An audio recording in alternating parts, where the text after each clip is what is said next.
Bom dia, pessoal. Boa noite. Tudo bem com vocês?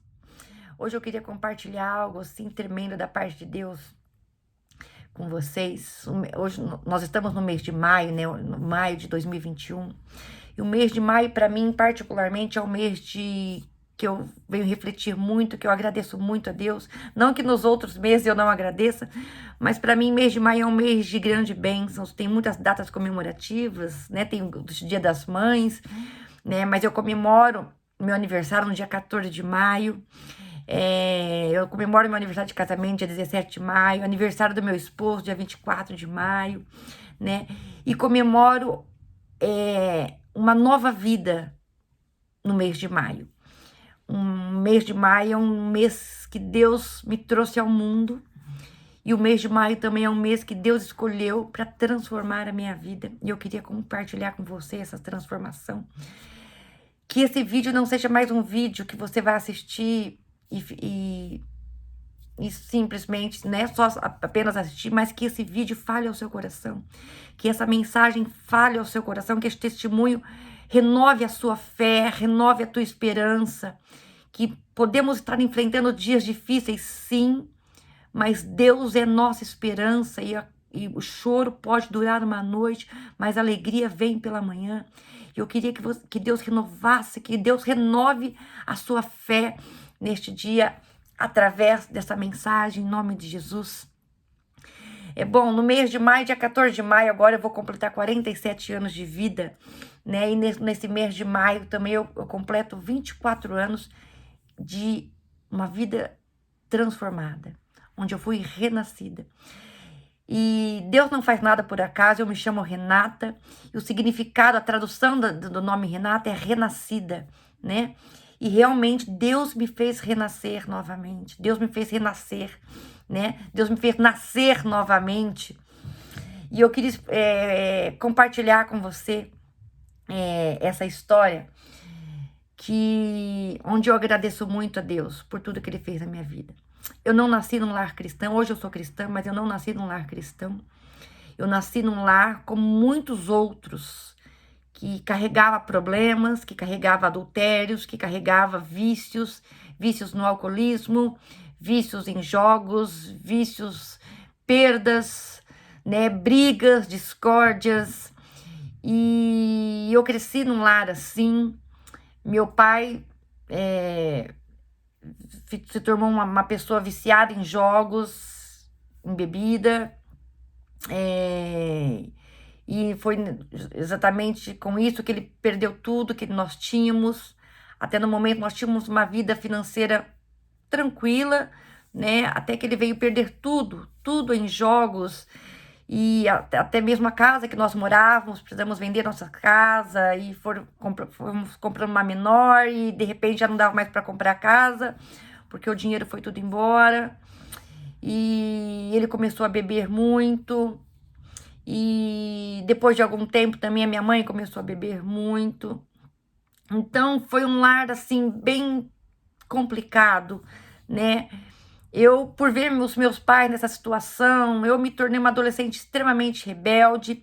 Não que a culpa, né, era deles, não, porque cada um faz o que quer fazer, né? Escolhas, nós temos escolhas, né? E eu escolhi um caminho ruim, eu escolhi um caminho errado, eu escolhi observar essas coisas ruins acontecendo em casa e me tornar também algo ruim, né? E eu me tornei uma adolescente rebelde, né? E já não respeitava mais meus pais e achava que eu tinha o direito de fazer o que eu queria, na hora que eu queria, da forma que eu queria. E fui levando a minha vida assim, e com 12 anos de idade, quase 12 anos, né? Eu conheci um rapaz, a qual eu comecei a namorar nos primeiros meses escondido, até compartilhar isso com a minha mãe, e ela proibir, e ao mesmo tempo eu falava que isso não ia interferir, porque eu ia continuar namorando ele escondido, se caso ela não deixasse, e ela acabou tendo que aceitar, e eu achava que meus pais, por ver os problemas, né, que eles passavam, como eles enfrentavam as lutas, eu achava que eles não tinham autoridade sobre minha vida, um pensamento completamente errôneo, né? Mas com a graça de Deus, Deus me ensinou muito. Mas na adolescência, né? No início da adolescência ali, eu não entendia muito isso, então eu comecei a namorar aquele rapaz e eu me apaixonei perdidamente por ele. Eu sentia muito a falta por os meus pais enfrentarem o alcoolismo, os dois enfrentarem o alcoolismo. Eu sentia muito a falta não de bens, não de presentes, mas de presença, né? Da presença, de afeto, de carinho. E eu achei aquilo naquele jovem, que eu me apaixonei perdidamente, loucamente, né? E me entreguei, assim, completamente a esse amor, a essa paixão, né? E depois de alguns meses, acho que mais de um ano, né? Mais de um ano de namoro que nós estávamos namorando, eu tinha meus 13 anos, 12, 13 anos, e ele ia completar 18 anos, então ele foi fazer um exame para o tiro de guerra.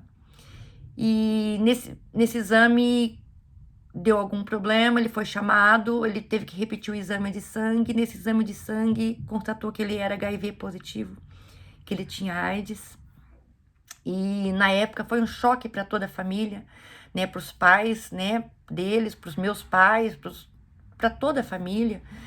E foi logo no ano de 86, se não me engano, e ele, nessa época, ninguém sabia muito o que era AIDS, o que era isso, né? Era uma doença nova e que a única coisa que nós sabíamos é que não tinha cura, né? E ele contraiu essa doença porque ele era usuário de droga, ele era usuário de droga injetável também, e foi assim que ele contraiu essa doença.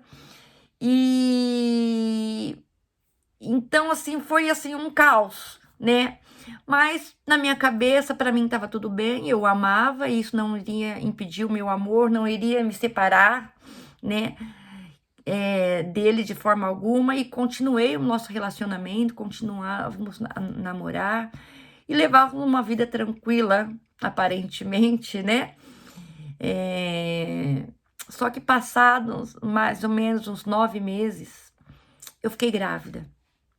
Eu engravidei de um rapaz portador do HIV, mais uma bomba na família, né? Mais uma loucura. E agora o que fazer, o que fazer? Então surgiu-se, né, os comentários: aborta, tira, né? Não é a única solução, vamos tirar, vamos tirar. Eu tinha 13 anos de idade. E só que naquela época, para mim, o aborto era inaceitável. Não só naquela época, mas até hoje, né? Eu sou completamente contra o aborto, tá? E para mim foi inaceitável. Eu falei, não, eu vou assumir a responsabilidade, eu vou criar esse filho. E nós resolvemos deixar a gravidez, deixar tudo correr, o tempo passar.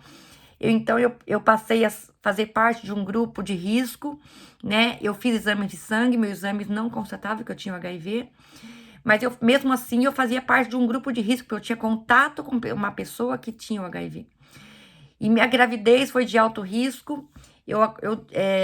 Então, passaram-se os 9 meses, fui acompanhada durante os 9 meses, aí nasce meu primeiro filho, né? E pela graça de Deus foi submetida a exames também de sangue, e nada constatou, ele não nasceu com o vírus do HIV, pela graça de Deus. E depois, quando meu filho completou 2 meses de idade, eu tive uma briga, uma discussão dentro da casa da minha mãe, porque eu continuei morando com os meus pais e ele com os pais dele.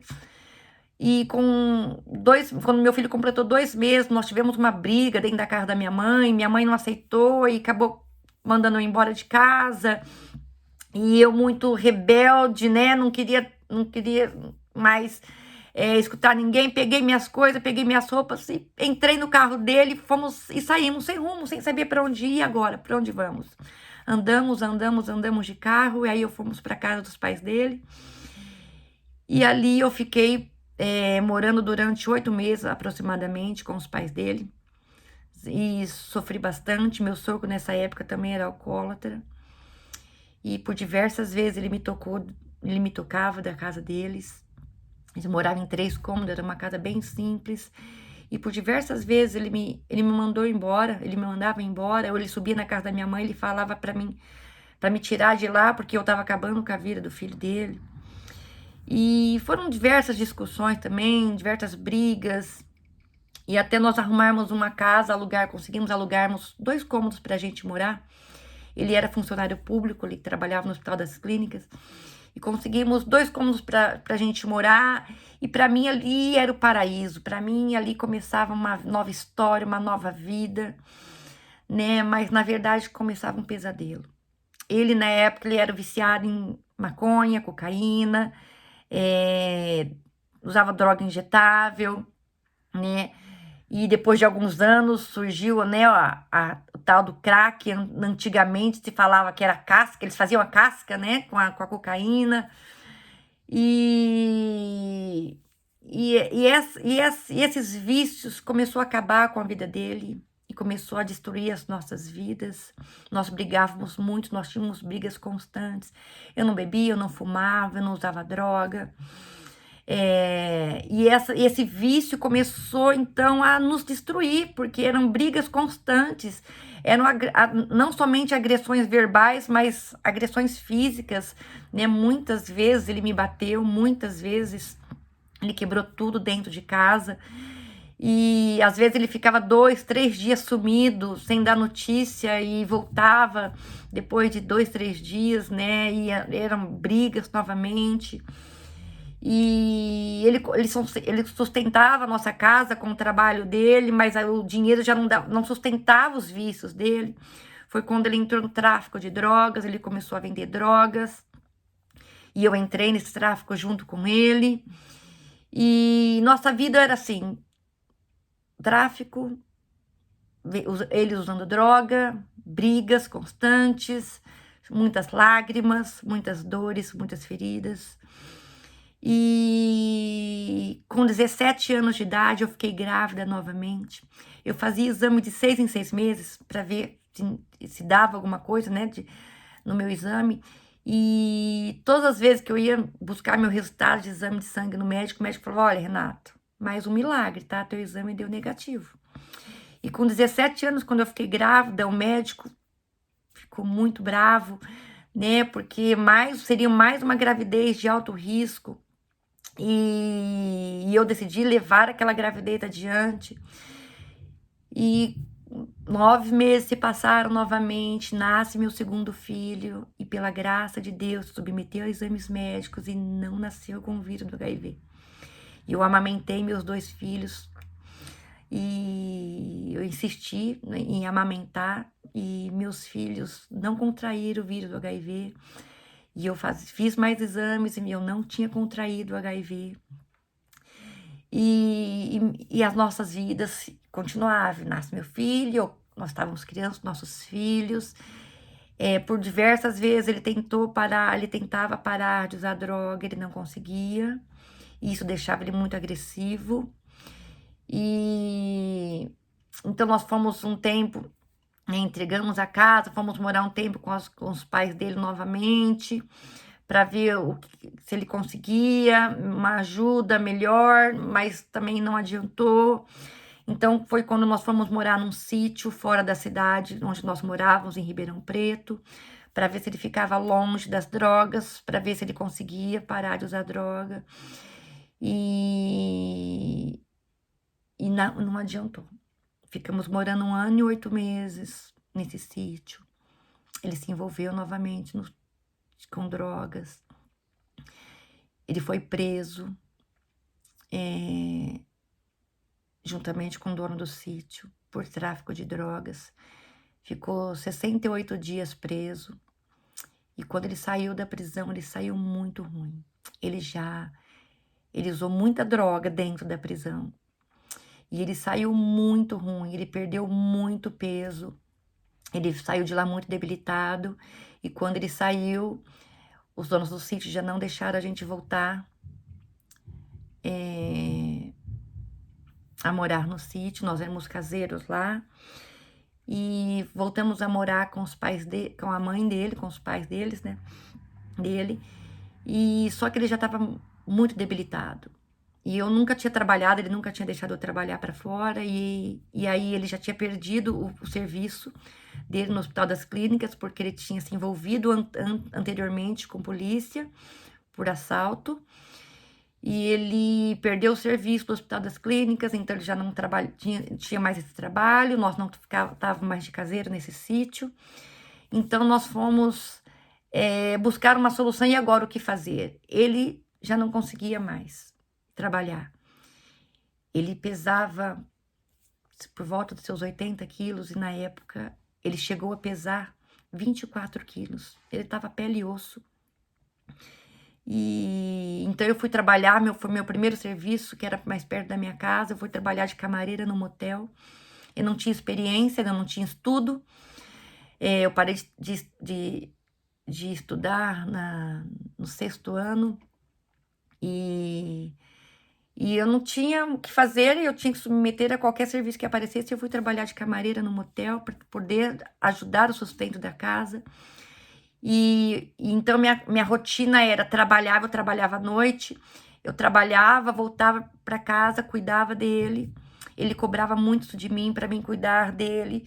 E eu tinha os 2 filhos pequenos, ele falava: "Ó, os filhos você vai ter do seu lado por mais tempo, cuida de mim, eu vou morrer, eu vou morrer, eu vou morrer". E eu dedicava a minha vida a ele. E quando ele não estava em casa, ele estava internado, ele ficou muito debilitado, ele tinha que tomar soro, ele tinha que ficar internado, ele passava muito mal, ele já não estava conseguindo se alimentar direito, ele não conseguia mais ir no banheiro sozinho, ele vomitava muito, e nessas indas e vindas para o hospital, né, teve uma vez que ele internou e ficou 3 dias no hospital internado, e eu fiquei esses 3 dias com ele no hospital. Eu fiquei 3 dias sem comer, 3 dias sem dormir, 3 dias sem tomar banho. Eu tava bem cansada, e eu liguei pra minha sogra, perguntei se ela podia ficar aquela noite com ele, pra mim poder descansar. E ela foi lá, ela foi no hospital ficar com ele, ela chegou lá por volta das 10 horas da noite, mais ou menos, e eu saí do hospital, peguei meus filhos que estavam com a minha cunhada e fui para casa. Cheguei em casa por volta da meia-noite, eu não tinha carro, nada, eu andava de ônibus. E eu cheguei em casa por volta da meia-noite, mais ou menos, e quando deu umas 4h30 da manhã, a vizinha bateu na porta da minha casa, eu não tinha telefone. Ela falou que o hospital estava ligando, minha sogra tinha ligado do hospital, falando para mim correr para o hospital, que ele tinha piorado. E peguei minha cunhada e corremos para o hospital, pegamos ônibus, pegamos táxi para chegar até no hospital. Eu cheguei no hospital por volta das 5h30 da manhã. Ele estava com muita falta de ar, ele tinha perdido todo o potássio do sangue, as veias dele tinham secado, todas as veias, então ele não podia mais tomar remédio nenhum por injeção, pela veia, porque as veias secaram.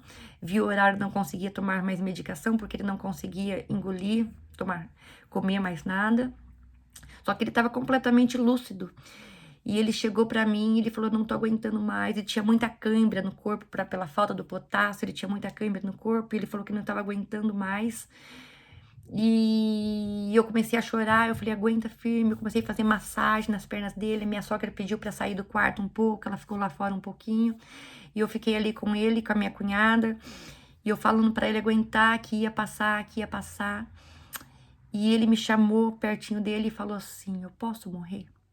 E quando ele falou isso para mim, eu entrei em desespero. Ele era para mim a minha base. Apesar das nossas brigas, das nossas discussões, apesar dos caos que nós vivíamos, ele era a minha base, ele me amparava, ele era tudo que eu tinha. Ele, por mais que nós brigávamos, ele me amparava. E eu achava que sem ele eu não conseguiria viver. E eu entrei em desespero, eu comecei a chorar, eu falei que se ele morresse, eu morreria junto com ele. E por diversas vezes, amados, quando ele estava ruim, eu dobrava meu joelho do lado da cama e eu começava a chorar, e eu não sabia orar direito, eu só sabia que existia Deus, e eu começava a pedir para Deus: "Deus, por favor, me ajuda, me faça contrair essa doença, me faça pegar essa doença e me leve antes dele, porque se ele morrer eu não vou aguentar". Muitas e muitas vezes, amados, eu pedi para Deus que eu queria contrair o HIV, porque eu queria morrer antes dele. E naquele momento ali, eu desesperada, falando para ele que eu iria morrer, e ele, eu lembro que minha cunhada virou para mim, falou assim: para de falar assim para ele, falou. Ele já recebeu aquilo que um ser humano, uma pessoa pode querer, que é salvação. 2 meses antes, minha cunhada tinha levado ele para a igreja, ele tinha aceitado a Jesus, ele quis ser batizado. Eu lembro que ele foi batizado por aspersão, por jogar água na cabeça dele, assim, porque ele não conseguia mergulhar na piscina para ser batizado, como nós fazemos numa igreja evangélica. E ele tinha aceitado a Jesus. E o que eu não sabia é que ele já tinha falado para minha sogra, que uma semana antes, que ele precisava morrer, porque eu precisava ser feliz, que eu precisava casar com uma pessoa que me fizesse feliz. E que os médicos já tinham falado que ele não tinha mais o que fazer por ele, porque ele não conseguia mais tomar remédio, eu não sabia disso. O que eu acreditava é que ele ia sair daquela situação. E só que ali naquele desespero, eu não sabia o que fazer, eu só lembro que minha cunhada falou isso pra mim, ele tem a salvação, ele tem salvação, né? Para de falar assim com ele, você tá prendendo ele aqui. Eu lembro que eu coloquei as minhas mãos sobre as mãos dele. E naquele momento eu falei: olha, não pensa mais em mim agora.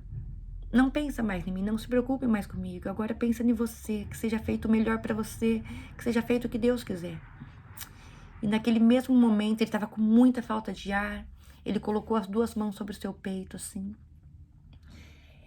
Ele juntou seus pés, ele fechou os olhos, ele olhou para cima, assim, fechando os olhos. E a falta de ar foi cessando, a falta de ar foi parando, e ele foi parando de respirar e faleceu. E eu lembro que eu dei um grito, a hora que eu pus a mão no pulso dele, eu não senti o pulso dele. Eu dei um grito, né, de desespero. Minha cunhada falou: não faz isso com ele. Eu pus a mão dele, a mão em cima da mão dele, e ele deu um suspiro assim pra cima. Eu pus a mão na mão dele e falei: vai com Deus. A hora que eu falei vai com Deus, a cabeça dele tombou e ele parou de respirar. E ele descansou, ele foi para a glória de Deus. E onde um dia eu creio que vamos nos encontrar. Só que naquele exato momento, o meu mundo desmoronou. Eu estava perdendo a única pessoa do mundo que eu não queria perder naquele momento. Eu lembro que eu comecei a gritar dentro do hospital, me colocaram para fora do quarto. Eu comecei a gritar, eu comecei a chorar, eu entrei em desespero. Eu falei: o que eu vou fazer agora? Eu não tenho mais ninguém, eu não tenho mais ninguém. Eu tinha 2 filhos pequenos que dependiam de mim, que dependiam do meu cuidado. Mas e quem cuidaria de mim? O que eu ia fazer? E eu lembro que minha sogra, tadinha, ela foi um anjo de Deus na minha vida e ela me abraçou, tentando me amparar, tentando me acalmar, porque eu estava completamente fora de mim. E eu perdi meu chão, mas naquele momento eu me revoltei contra Deus. Eu achava que Deus era cruel demais, porque Deus tinha levado a pessoa que me amava e que eu amava muito, que eu tinha ficado sem ninguém. E eu lembro que na semana que ele faleceu, aí eu fui procurar para minha mãe. A gente morava numa casinha, amados, parecia era um beco, né? Uma casa muito simples, muito simples. Não tinha, era só de telha. E era uma casinha muito simples, nós não tínhamos nem geladeira dentro de casa. Eu estava trabalhando num motel. Eu falei: o que eu vou fazer sozinha? E naquela época eu fui pedir socorro para minha mãe, mas ela não pôde me ajudar. Naquela época ela era alcoólatra e não pôde me ajudar também. E eu falei: o que eu vou fazer? E foi onde eu me revoltei. Me revoltei com Deus, me revoltei com tudo, com todos. Me fechei dentro de mim. Continuei trabalhando, não deixava faltar nada para os meus filhos dentro de casa. Nessa época, minha sogra foi morar comigo para ajudar a cuidar das crianças. Meu filho não tinha, ia completar 4 anos, o outro tinha 7 anos. E ela foi me ajudar a cuidar dos meus filhos. Ela trabalhava de manhã E eu entrava no serviço às 3 horas da tarde, então uma levava para a escola, a outra buscava, e eu chegava em casa por volta das 11h30 da noite. Só que eu já estava tão revoltada com tudo, foi onde eu comecei a beber. Eu comecei a beber, eu comecei a fumar, eu comecei a usar drogas. E eu falava para Deus, tá vendo, Deus? É assim que o Senhor queria? É essa vida que o Senhor queria para mim? Era uma vida derrotada que o Senhor queria para mim? Tô aqui, tá derrotada, agora já tá bom pro Senhor, pode me levar. E eu, por diversas vezes, amados, eu saía, eu ia pras baladas, eu bebia a noite inteira, eu usava droga a noite inteira. E eu saía das baladas, assim, eu andava sozinha, de madrugada eu vim embora sozinha, sem medo, sem nada. Pra mim, tanto faz, se eu morresse, se eu não morresse, né, era o que eu queria. E por diversas vezes eu passei as noites trancada dentro de um banheiro, de um bar, usando drogas. Ou quando não, dentro de uma balada, bebendo. E quando eu voltava para casa, por volta das 4 horas da manhã, 5 horas da manhã, eu dobrava meu joelho, eu chorava e falava, tá bom agora pro Senhor, Deus? Essa situação que eu estou agora tá bom pro Senhor? Eu já sofri o bastante, então já pode me levar. E só que eu louvo a Deus, amados. Às vezes a gente questiona muito a Deus quando Deus não escuta a nossa oração. Quando Deus não responde a nossa oração, porque escutar, Ele escuta todas as nossas orações. Mas quando Deus não responde a nossa oração, porque Ele tem um propósito, né? Ou nós não estamos pedindo o que deveríamos pedir, ou quando ainda não é o tempo de recebermos aquilo que nós gostaríamos, ou quando aquilo que nós queremos não é o melhor. E eu glorifico a Deus porque naquele momento Deus não atendeu o meu pedido, a minha oração, porque eu queria morrer. Eu tentei o suicídio, eu tinha um desejo muito grande no meu coração de suicídio. Eu escutava uma voz na minha cabeça 24 horas por dia, se mata. Se mata, acaba com esse sofrimento, se mata, põe um fim na sua vida, você nasceu para sofrer. Eu escutava isso todos os dias essa voz na minha cabeça, se mata, coloca um fim no seu sofrimento, porque você nasceu para sofrer. A sua vida vai ser sofrimento apenas. Então acaba com tudo isso.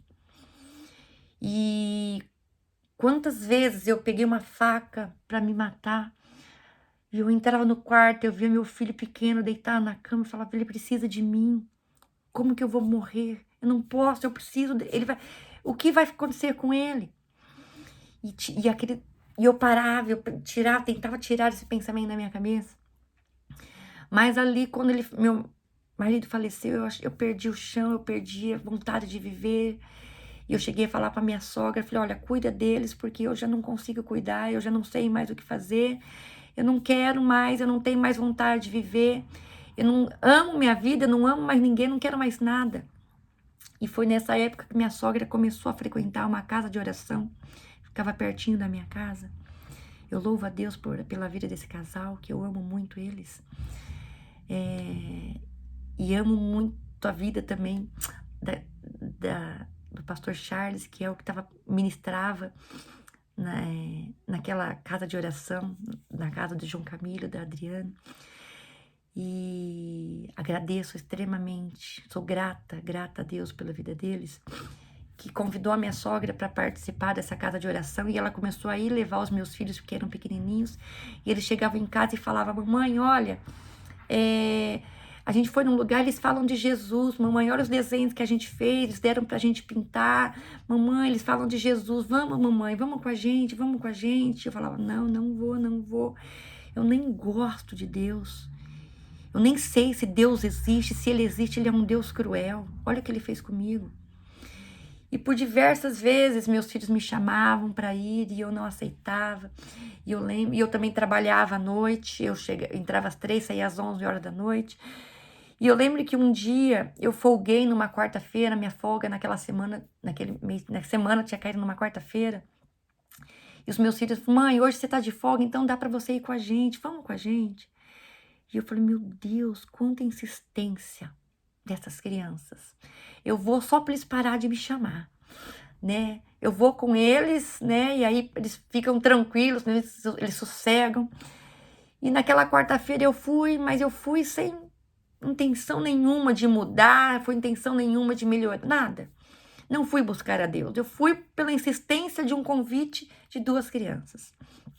E quando cheguei naquela casa, tinha lá algumas pessoas e tinha até algumas amigas minhas que também faziam pouco tempo que eu tinha aceitado a Jesus, estavam ali. E aquele jovem começou a ministrar, começou a pregar, e eu não entendi nada, eu não confesso que eu não lembro de nada que foi falado. E quando terminou aquela reunião, eu estava indo embora já, me despedi de todas as pessoas, eu era bem fechado, não era muito de conversar.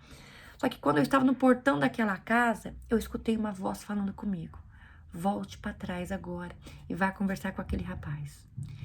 Eu confesso que eu assustei, porque eu nunca tinha escutado essa voz assim, era tão audível para mim, só que eu olhei para ver para os lados se tinha alguém e não tinha ninguém, só tava minha sogra indo embora junto comigo, meus filhos pequenos, e novamente eu escutei: volta agora e conversa com aquele rapaz. E eu então voltei, e a hora que eu falei: moço, eu posso conversar com você? E quando eu falei com ele falou assim: pode sim, posso chamar uma pessoa para estar com a gente? Eu falei: pode. Ele chamou então uma irmã abençoada, que ela é bênção na minha vida até hoje, a irmã Wanda. Irmã Wanda, um beijo no seu coração, extremamente grata a Deus pela sua vida, que eu sei que até hoje você ora por mim. E então estávamos ali, ela e ele conversando, e de repente eu comecei a chorar. E eu assustei, porque eu falei que as pancadas que eu tinha levado da vida me tornaram uma pessoa tão dura, tinham feito de mim uma pessoa tão dura, que eu não chorava. Eu não chorava, eu não contava os meus problemas para ninguém, né? E eu comecei a chorar, chorar, chorar, eu não conseguia parar de chorar. Eu comecei a falar para aquele rapaz tudo o que estava acontecendo, que eu tinha perdido meu marido, que eu queria morrer, que eu tinha 2 filhos pequenos, mas eu não amava mais a minha vida, que eu estava usando droga, que eu estava bebendo, que eu queria morrer, que Deus era um Deus cruel. Se Deus existisse, ele era um Deus cruel, que eu, na verdade, eu nem sabia se Deus existia, e que se ele existisse, ele era um Deus muito cruel, porque olha o que ele tinha feito comigo. E ele tentou falar comigo, eu não queria dar ouvido, eu só queria falar e chorar e questionar a Deus e reclamar de Deus e culpar a Deus por todas as minhas dores, todos os meus sofrimentos. E aí ele falou assim: olha, posso orar com você? Deixa eu orar com você. Eu falei: pode, não tem problema. E ele falou: então feche teus olhos e eu vou orar por você. E eu fechei os meus olhos e ele começou a orar comigo, por mim. E naquela oração, amados, eu senti algo que eu nunca tinha sentido na minha vida. Eu senti algo sendo transformado dentro de mim. Parecia que algo estava saindo de dentro de mim. E eu senti como algo descesse na minha cabeça. Algo como se alguém estivesse jorrando água na minha cabeça. Eu senti algo descer na minha cabeça. E algo mexer dentro de mim. E a hora que ele acabou de orar, eu era a Renata, a renascida, a que Deus estava fazendo uma nova pessoa ali novamente, estava transformando, estava mudando. E eu saí de lá uma outra pessoa. A alegria tinha voltado no meu coração, a alegria da vida, a alegria de viver, do fôlego de vida. Eu saí dali amando a minha vida, amando os meus filhos, e a partir daquele dia, maio de 1997, Deus transformou a minha vida e me fez renascer. E a partir daquele momento, a partir daquele dia, eu nunca mais usei droga, eu nunca mais bebi, eu não parei de ir para as baladas, e eu não pedia mais para morrer, e eu alegrava com tudo que Deus fazia na minha vida. Um mês depois, eu pedi as contas no serviço, que eu falei: Senhor, me tira daqui, mas eu não posso parar de trabalhar, é o sustento dos meus filhos, eu sustento meus filhos com o suor do meu trabalho. Eu parei de pedir minhas contas, cumpri um mês de aviso, parei de trabalhar numa quinta-feira. No domingo eu fui para Deus, cultuar a Deus, adorar a Deus. E naquela domingo, o pastor anunciou que estava precisando de uma zeladora para a igreja. E essa minha amiga falou comigo se eu não queria trabalhar na igreja, me levou até o pastor, conversei com ele. E na segunda-feira eu comecei a trabalhar de zeladora na igreja. E eu limpava aquela igreja com muito amor, com muita alegria, porque Deus estava transformando a minha vida. E eu comecei a ler, eu ter sede de conhecer mais a Deus, e eu lia a Bíblia, e eu orava, e eu jejuava, e eu clamava. E quanto mais eu caminhava, mais eu buscava conhecer a Deus, mais eu via como que Deus é maravilhoso, amado, e como que Deus é tremendo. Que Ele não tinha culpa das minhas dores, que Ele não tinha culpa dos meus sofrimentos. Os meus sofrimentos era consequência das minhas escolhas. E infelizmente, muitas vezes, nós precisamos passar por isso para entender, para aprender a confiar mais em Deus. Porque eu não confiava em Deus, eu não acreditava, eu acreditava na força do meu braço, eu acreditava no meu potencial.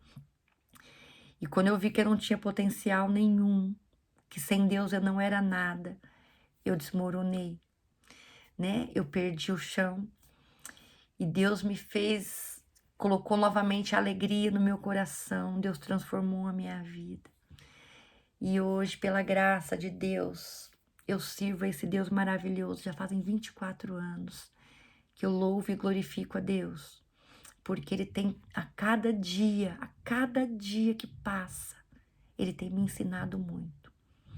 Nesses 24 anos que já se passaram, foram muitos milagres que Deus realizou na minha vida. Depois de 2 anos que meu marido faleceu, eu ainda fazia parte do grupo de risco, porque eles falam que o vírus pode ficar incubado no sangue durante 2 anos. E durante 2 anos eu fiz exames de sangue, até que depois de 2 anos eu fiz o último exame e o médico falou, olha, teu exame deu negativo, você não tem o vírus do HIV, e agora você não faz mais parte do grupo de risco, você não tem chance, né, de ter o vírus, pelo menos não devido a esse relacionamento que você tinha. E pela graça de Deus, amados, Deus faz milagre. Mesmo eu não o aceitando, mesmo eu culpando a Deus por todas as minhas dores, por todos os meus sofrimentos, Deus cuidava de mim. Deus sempre cuidou de mim, Deus sempre cuida de você. E pela graça de Deus eu não contraí o HIV, os meus filhos não contraíram HIV. Hoje eles já estão casados, já têm filhos, né, já construíram suas famílias, com a graça de Deus. Eu, depois de 7 anos que eu tinha ficado viúva, eu conheci meu atual marido, casamos, tivemos mais 2 lindos filhos. Hoje eu tenho 4 filhos, todos homens, Paulo, Wendel, Gabriel e Samuel. O meu filho mais velho tem 32 anos, o meu filho caçula tem 9 anos. Todos saudáveis pela graça de Deus. O meu filho mais velho já me deu um casal de netinhos, a Yumi, de 3 anos, o Theo, que vai completar 1 aninho. Meu filho Wendel já me deu um netinho também, o Dylan, que vai completar 2 aninhos. E hoje nós vivemos e servimos a Deus com muita alegria no coração, com muita alegria. Não vou falar para você que durante esses 24 anos eu não passei por lutas e problemas, por diversos problemas. Só que dessa vez era diferente. Eu passava e passo os meus problemas do lado de quem pode fazer algo por mim, do lado daquele que não me abandona. Jesus, Ele sempre está do meu lado.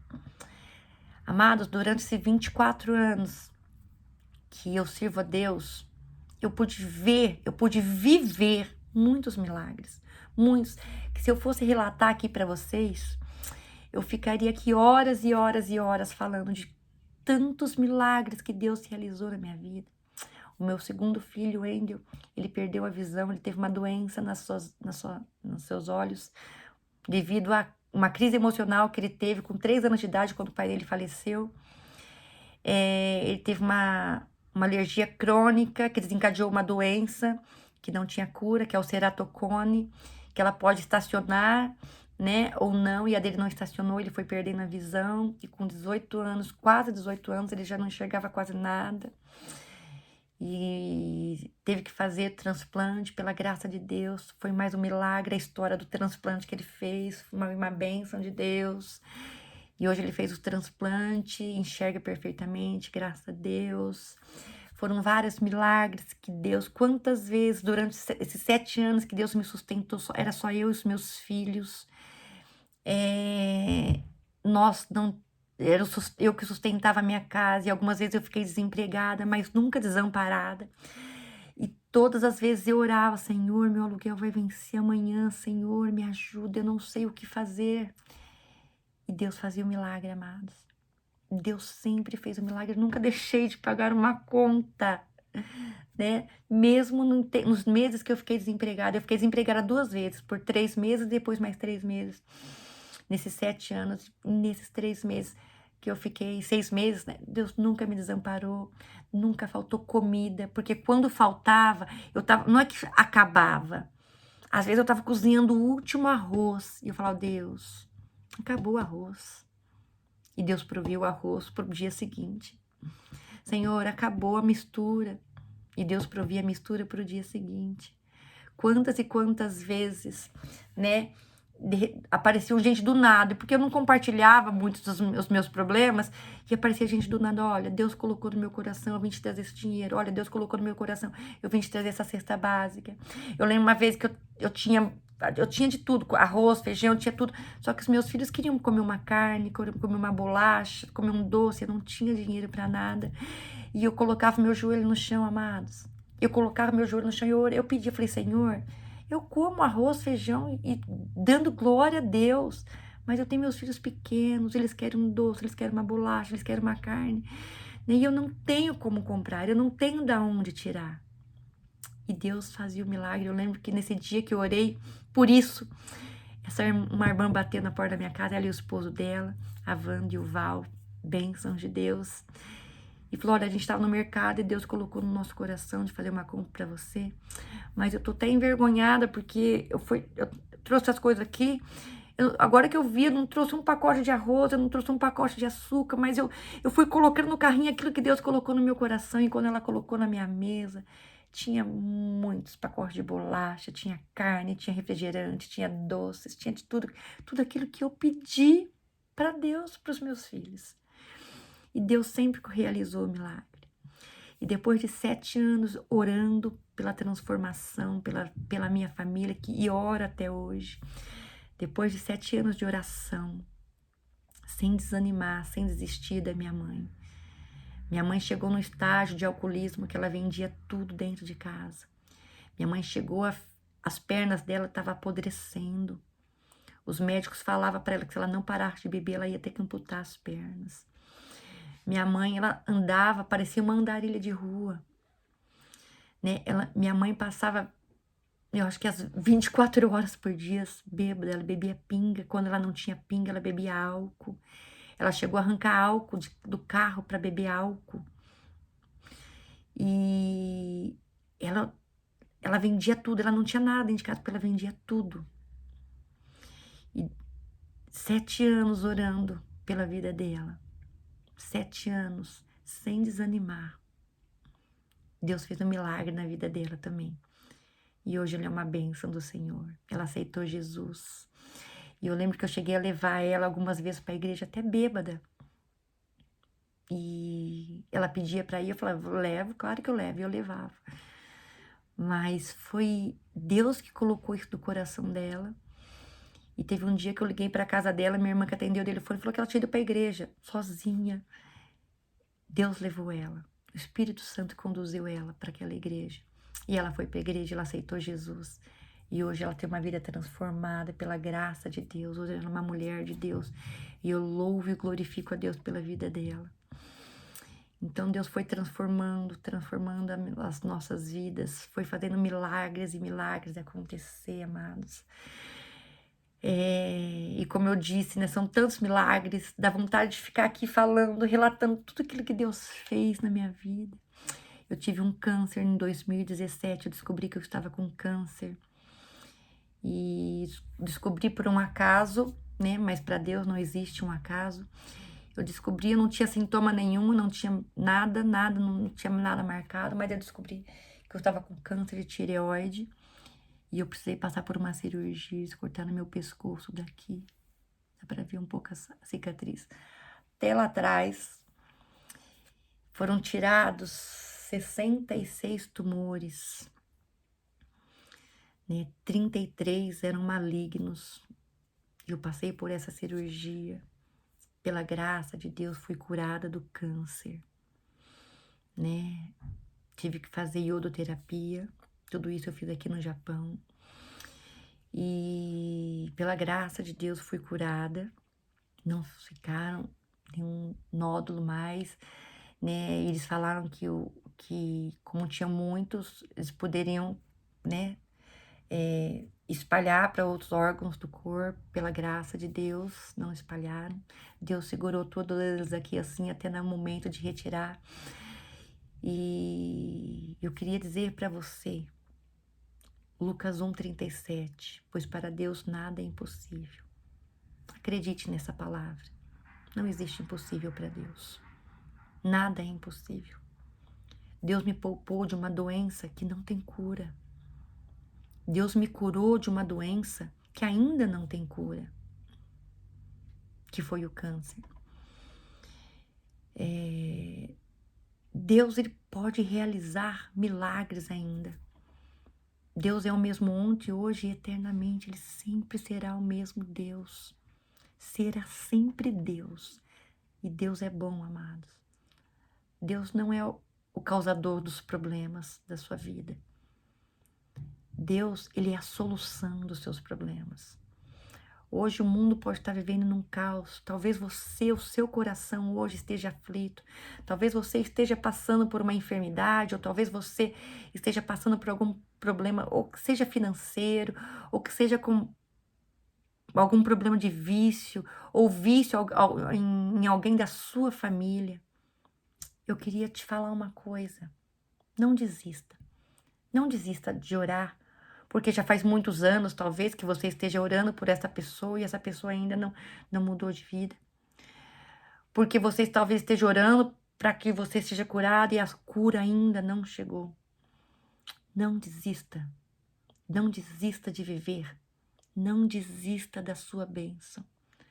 Não desista de Deus. Deus, ele te ama. Deus, ele tem o melhor para você. Deus, ele tem o melhor para nós. E como eu falei para você, fazem 24 anos que Deus, ele transformou a minha vida.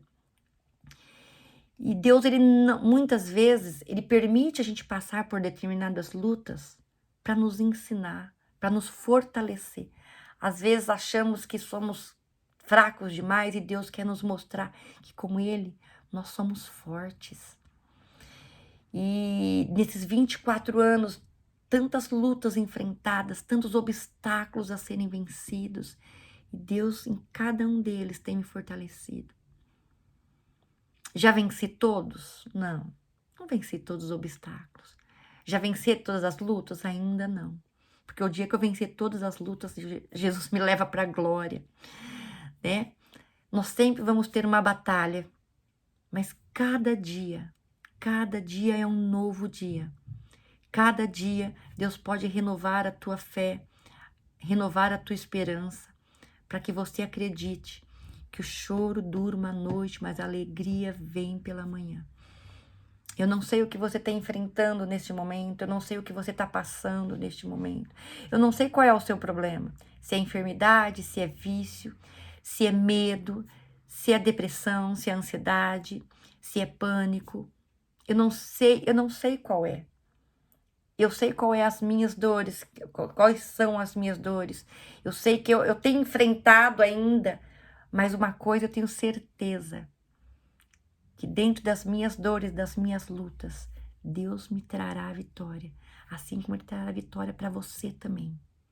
Creia, creia, somente creia, confie, não desanime, valorize aquilo que você tem hoje. Às vezes você pode achar que o que você tem hoje é pouco demais, mas você pode ter certeza que Deus pode transformar esse pouco em uma grande bênção, uma grande vitória. Não desanime de orar, não desista de orar, não desista da sua vida. Não pense que colocar um fim na sua vida, que tirar a sua vida vai ser a solução para o seu problema. Não. Não, não vai ser uma solução para o seu problema. Vai ser um problema ainda maior, porque você vai passar a sua eternidade num lugar muito pior do que esse.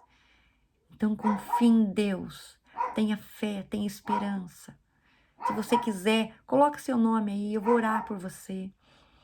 Coloque nos comentários, não precisa colocar o seu problema se você não quiser compartilhar, mas coloque o seu nome aí que eu vou orar por você. Não que a minha oração seja melhor que a sua, não, mas com toda certeza, juntas nós podemos ser mais fortes, nós conseguimos ser mais fortes.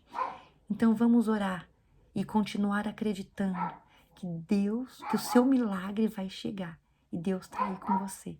Amém? Que Deus abençoe a sua vida, que Deus abençoe o seu coração. A minha oração nesta hora é que o Espírito Santo te visite, que o Espírito Santo te fortaleça, que o Espírito Santo derrame sobre a sua vida o bálsamo de cura, de libertação, de transformação, que você seja a partir de agora uma pessoa transformada.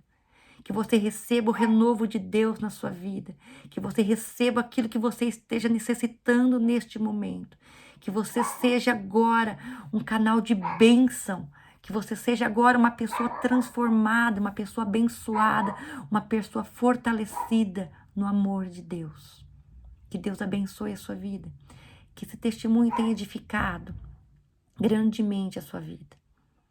Deus me faz sempre lembrar, e eu, como eu falei para você, nesse mês de maio, é um mês de muita alegria para mim, de muitas bênçãos, de refletir muito de quem eu era e de quem eu sou hoje, de onde eu estava há 24 anos atrás, numa vida derrotada, em que as pessoas olhavam para mim e falavam: essa aí não tem futuro, essa aí vai morrer, essa aí logo, logo morre, essa aí deve estar doente também, logo morre. Só que o que as pessoas falavam de mim não era o que Deus falava, não era o que Deus tinha para mim.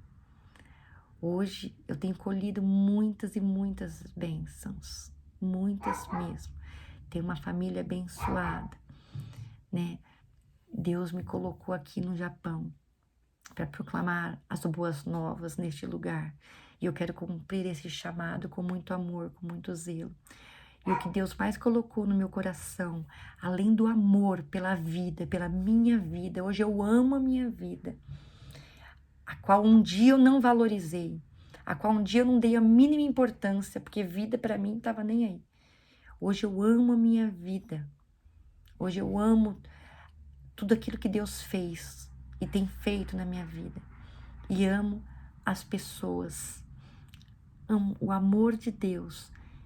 O que eu mais quero fazer é poder exalar o amor de Deus do meu coração para a sua vida, para a vida de cada um que Deus colocar no meu caminho, que Deus colocar no meu coração. Porque o amor de Deus, ele transforma a vida. Deus um dia me amou e continua me amando, assim como Ele continua amando a sua vida e sempre vai continuar. Amém? Que Deus abençoe a sua vida. Um beijo no seu coração. Fique firme. Não desista.